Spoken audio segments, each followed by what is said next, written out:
Welcome to Don't Be Shady, the podcast where we keep it real about love, dating, and relationships.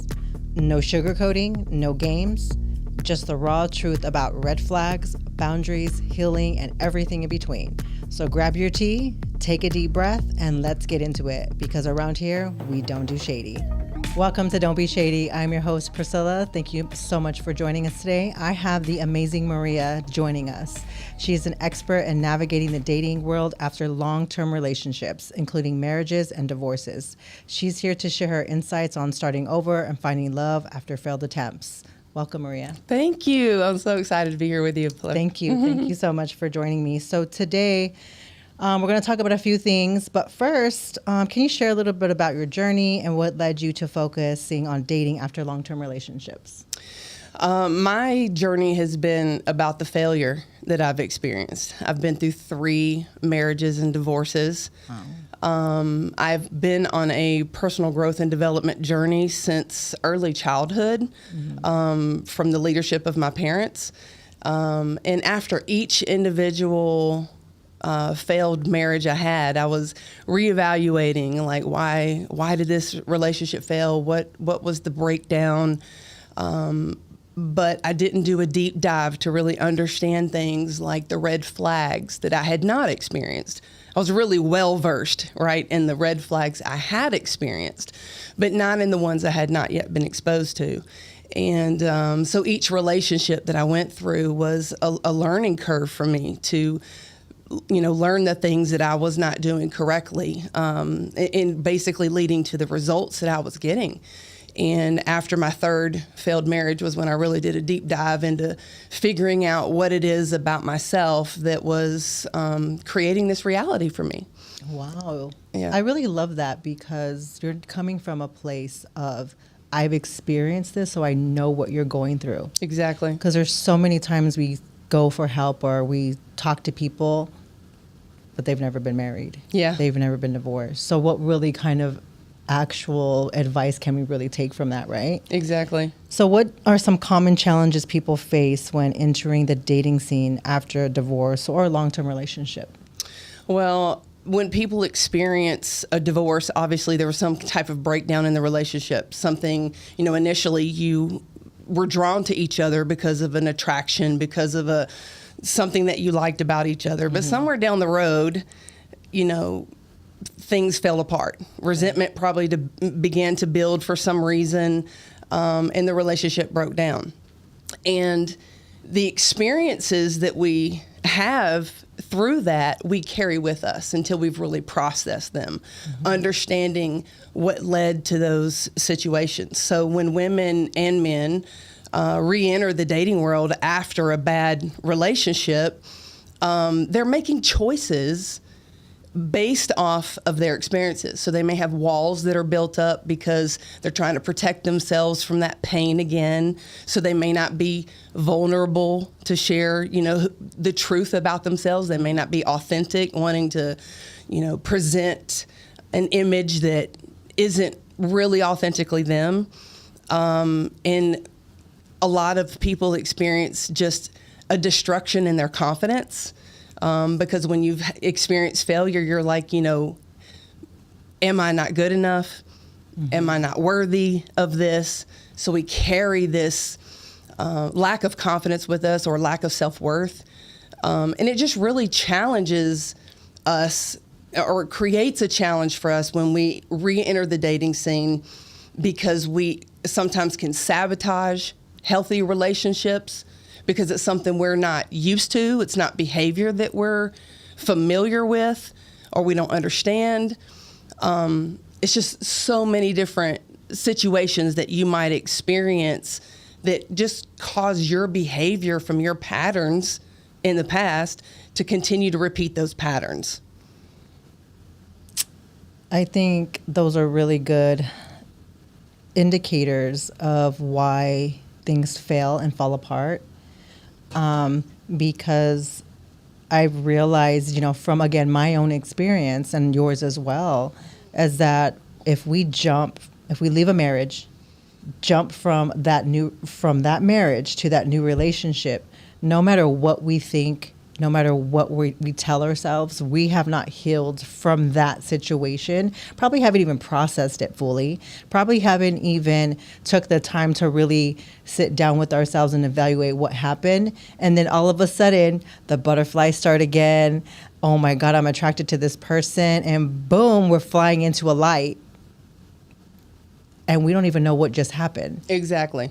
And then we're slipping and falling into the same things and the same exact reasons and things why we left that marriage start to happen in that new relationship. Yeah. I know a lot of, especially women, feel like, that they were not the cause of the breakdown. Sometimes men too. And especially if you were in some type of really abusive relationship where your partner might have been physically, verbally, mentally abusing you. But there are still factors about ourselves that we allow that behavior to happen. There's still things that we choose or we either tolerate, we excuse, we shove things under the rug, we ignore things, we make choices, because of our children. There's all kind of reasons why we will tolerate certain type of behavior. So even a person who has been a true victim in a relationship of some type of abuse still has accountability in that relationship.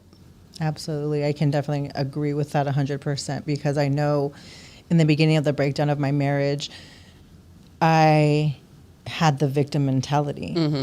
But then after I started healing, so the victim mentality, then I jumped into a new relationship and the same things kind of started percolating, just coming through. And I was like, oh my God, there's a common denominator here and it can't be them. Cannot all be them. So then you start evaluating like, okay, who am I? How am I contributing to this relationship? What is going on?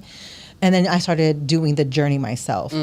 And I was like, oh, crap, there's some accountability here. And when you have to sit with yourself and take that accountability, it freaking sucks. Yeah. Let's be honest. It's important, too, that women don't beat themselves up over, having those failures. Like I went through 3, right? I could have just said, I suck at this and quit, right? And a lot of women do. And that's what's really sad to me is when I encounter women who have gotten to that point where they're just like, I'm over it. I'm done. I can provide for myself. I have a happy life. I love the activities that I'm in. Have a great job or career. I have a great friend base. I'm feeling satisfied in all these areas. And because of the trauma that they've experienced in past relationships, or even with dating, they just give up. They don't want to try it again. They don't want to go out there again. And sometimes it just takes multiple experiences, right? To really learn that hard lesson that there's something underlining that we really need to address. And a lot of times it can be, once you learn what that is, it's a quick light switch that goes off. No, absolutely. Because I know once I started evaluating where I went wrong, not focusing on what they did. What did Priscilla do? What did I do to create those things that happened in the relationship? And sometimes it could have been really nothing. It could have also been the person. But even still, like sitting with yourself and saying, if I could have done X, Y, and Z, not that it's like, oh, what if? It's more if I could have done X, Y, and Z different, maybe responded differently, or maybe looked at myself a little different in this situation, it wouldn't have happened in that way. It probably still would have happened, but maybe not to that extent. But self-evaluation and really, really focusing on what it is that we did instead of playing the victim, because I'm not a victim. I don't want to have that mentality. And I think getting out of that victim mentality is so important because let's be honest, a lot of women do that. Yeah. We play the victim because somebody asked me one time, what did you do? And I was like, I didn't do nothing. Yeah. And then I was like, wait a minute, that was the wrong answer because that's the answer that I would always give. It's recorded, like embedded, right? But then once I was like, yes, there was a lot. Yes, I played my part. My answer has started to change. It's not, oh, I did nothing. I just say I contributed and I did my part. It's the resentment that we experience that really hinders us from being able to look within ourselves, right? We're so angry in our hearts over the experiences that we had with that person.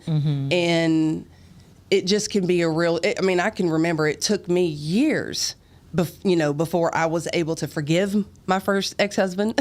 We actually have 2 children together that we co-parent, and that was really, I think, the driving force that persuaded me to really push toward finding healing and finding peace with him, is because I wanted my children to have a healthy relationship with me, with him, and with their future partners. Like, I wanted them to be able to see what healthy looked like. I didn't want them to just have this vision in their mind into adulthood that this is what a marriage looks like, right? So it just takes time. It really takes time and healing to get over that resentment before a person can really look inward at themselves and admit their own fault. No, I 100% agree with you, because my first marriage, we were arguing about something and I stopped. I had this moment and I stopped and I said, you know what? You and I did not work, and that's okay. I was like, but there's no reason why we cannot make things work for our children. I said, we need to put our BS aside and really focus on what matters. Yeah. And it's our 2 kids. And he looked at me, he's like, you know what, you're right. There's no reason for us to be arguing about things that don't matter anymore. I'm so glad you mentioned that, because a lot of people need to understand that, we hear all the time about some person being the bigger person and people just being, I'm tired of being the bigger person, But when you have a genuine shift like that, like you're describing, where it just connected with you, where you're like, this has to stop, and you're really ready to take a healthy direction. Once you start making those changes, the other person is either going to stick out like a sore thumb because they're not, or they're going to follow that lead. And they're going to be like, you know what, you're right. And they're going to start adapting to that healthy pattern. So a lot of times it just takes one person. Yeah. So, after that, co-parenting was really smooth. We really didn't have any arguments. We have little tidbits here and there, but it was easily resolvable. We got along great for many, many, many years. We even were able to go to graduations and be in the same room. Sometimes there were, I would drop off the kids and go inside and say hi to the family and leave. I didn't stay and hang out, but I did say hi. And it got to that, sometimes I'd even go over to his house and have dinner. If the kids, I was needed to drop him off, or he'd ask me, have you eaten yet? I'm like, no, I've been running around. He's like, come in and eat. I eat, hang out, leave, things like that. So we were able to really build a really good co-parenting relationship, and that really helped our kids. And I remember one time I was asking my kids, are you guys okay, with mom and dad not being together? How does that feel? What are your thoughts? And they were kind of young at that time, but, both my kids, they're freaking smart. It's so amazing and crazy. Even though they're young, they still understand. They were like, you know what, Mom, we see that you guys are both happy, not together. And we want you to be happy. So being together doesn't matter to us because everyone's happy. That's such a good message for people, especially men or women who are holding on to relationships that are unhealthy because of their children, to know that once you do get that healing, if you need to separate to do that you can get that healing, and then it can be okay for your children. Yeah. To not, it's really more detrimental to force your children to stay in this unhealthy environment and witness this, because all of this comes from learned behavior, right? From our childhood experiences, our environment, and so whatever they're observing, watching in the household are 9 times out of 10 going to be behaviors they're going to repeat.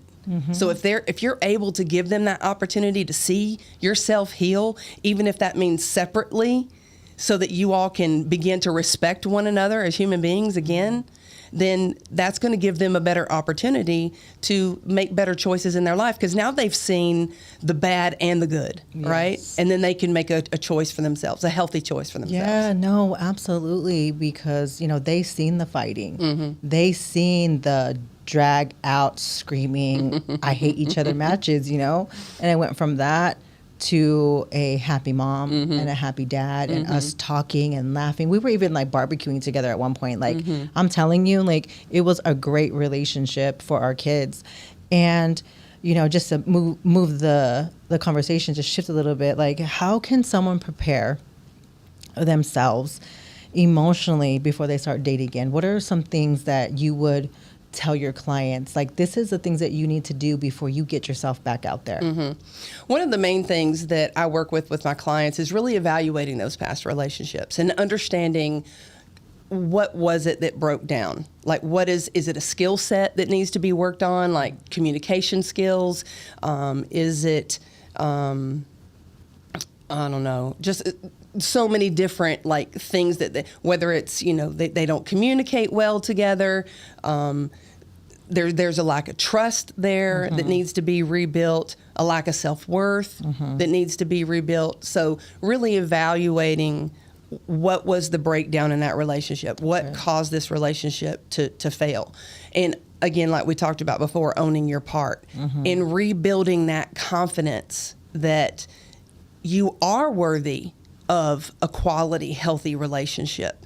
Really building the confidence, the self-worth, the belief in yourself that it exists. Like, so many women and men have this belief in their mind that all the good ones are taken. They're all gone. I hear that a lot. Yeah, I hear that a lot. There's so many beliefs, which in the coaching space we call limiting beliefs, because they're barriers that hinder you from being able to find a healthy relationship. They're walls that we put up. There's no good men out there. There's no good women left. They only want, women who are thin, or, I hear that a lot. Like, it's all like a physical appearance is the issue. A lot of women want to, lose weight before they get back out in the dating scene. And I'm like, you don't need to do that. No, you don't need to do that. Like, a person that's truly going to value you is going to value you for who you are. And they understand the fact that, our bodies change, that even though you may be a size 5 today, in 5 years from now, there's no guarantee you're going to be that size. So you need to just really be authentically yourself. So just really helping women understand how to show up authentically, even walking them through understanding the difference between masculine and femininity, and understanding that role, because men who are heterosexual are attracted to women who are feminine, females, not the masculine energy. Right.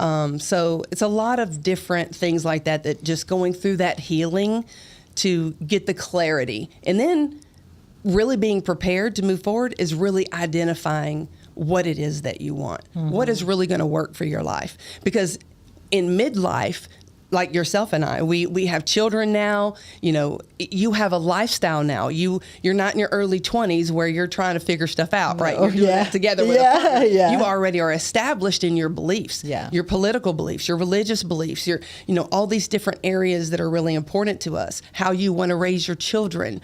Decisions that you make in life are just built on certain values that you have. So really getting clear about what is going to work for your life, what it is that you need, and really understanding what your values are. So many women, when I ask them to name their values, they have such a hard time identifying what they are. And there's 10 to 50 different values, depending on your, race, your culture, spirituality, the way you were, raised. And majority of my clients can identify at least 15 values that they need to make sure are in an alignment with a partner for a long-term relationship. Anybody can go to dinner and go to fun events, pop stroke, go putt-putting and have all these fun adventures for a few months, 6 months, a year even.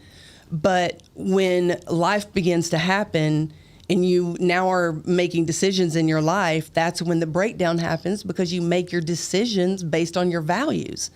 So if your partner is not making decisions in a way that are aligned with your values, that's when the resentment steps in. That makes so much sense. So I have a friend, and we all have a friend. I love her. Met a guy and was married to him in 2 weeks. Yeah. And that's great because it's a rush. You're in love, right? But what happens when the smoke clears? Yeah. What happens when real life starts to hit you? Exactly. Finances, job, values. I like to eat this. I like to eat that. I don't like to do this. Because even something simple as I'm going to cook, you're not going to cook, or I don't like to cook, I ain't never cooking, ever. Like those things have to be worked out. And even though they're minute, they're small, little things become big things. They do. They pile on like little blocks. Exactly. Yeah. Exactly. And then, I wish her the best. I want what is best for her, but I'm scared for her. Yeah. Yeah. Because I'm like, you don't even know this man. You don't truly know him. You know the mask he's presenting. Because I promise you that mask is going to fall off and you're going to figure out, oh crap, did I just make a mistake? Or I'm in it. I'm in it. And now what? It's like, do I push through? Do I fight for this? Like, I don't know, because they're not at that point yet. It's still in the honeymoon. We just did this. It's a rush. It's fun. But God, I'm scared. Yeah. This is the challenge. Like, back when you're young, like 18 to 25-ish. Yeah. You're if you're dating someone, 9 times out of 10, it's from your community or your environment, from Correct. your hometown, from your church, from the school you're going to, family, friends. Like, you are observing this person's life over time. Now, in the dating scene with dating apps, and especially being in midlife looking for partners, you're meeting complete strangers. You don't know anything about their background. No. And people are making choices off of chemistry alone. I'm attracted to him. I feel good around him. He makes me feel special. He's giving me this attention. And who's not in the beginning? That's the whole point. Who's not? You're right. Yeah. But usually, research just shows that it takes about 90 days, 3 months, for a person, if they are wearing a mask, for that mask to fall off, for you to really start to be able to see who this person really is. And it really depends on how much time you've had in those 3 months of really, being with that person to pick up on those signs and signals. So that's why really having proper questions to ask in the beginning to get clarity on, what they're like, why they are where they are today, how they handle conflict, what the situation, do they even understand why their past relationship broke down? Are they even able to be accountable for the problem that they caused, and are they doing something differently today to correct that pattern, No, I agree with that 100%, because I remember when I was dating, I would always ask people, or the men that I would date, like, do you want kids? Because that part of my life is over. Yes. If you want kids, well, I'm out. Yes. Because I don't want kids. That's just not, I've been there, done that. The factory shop, we're closed. We're not doing that anymore. Do you want to get married? Yeah. Because the goal is to date to be a wife. And I would ask a time frame 2 years. That's my max, 2 years. My goal isn't to be a career girlfriend. My goal is to be a wife. Ooh, career girlfriend. That's deep. Right. There's a lot of career girlfriend and boyfriends out there. Correct. And Yeah. that's not my cup of tea. That's Yes. not my end game. My goal is to be a wife. So then I would ask, like, do you want to get married? And when I would get the wishy-washy answers, I already knew that they were not for me. How they respond is the evidence that you need. Right. And part of the problem that we have today is that we don't believe people in what they say. They're being honest. Yeah. And a lot, especially women, really struggle with this, with wanting to change a man, fix a man. Oh, if he just is with me long enough, he'll see what a great person I am. I can change his mind. And Priscilla, it doesn't work. I used to be that. Yeah. I used to be that woman. Even in the last relationship that I had, he was a broken man. And, with the abuse that followed, I always thought, if I stayed, if I loved him enough, if I showed him that I was there, if he understood, like, I wasn't going to leave him like everyone else did, that he would see the value in that and he would stick around and change and not be the person. But I can't change anybody. You cannot change anyone except yourself. Right. And there were conversations where he would say he was going to change because he would see, like, that I was hurt, or he would talk to somebody else about whatever situation we were going through, and he would come back and say these words. But I stopped listening to words after a while and started watching actions, and the actions would change for a day or two and then right back to the words.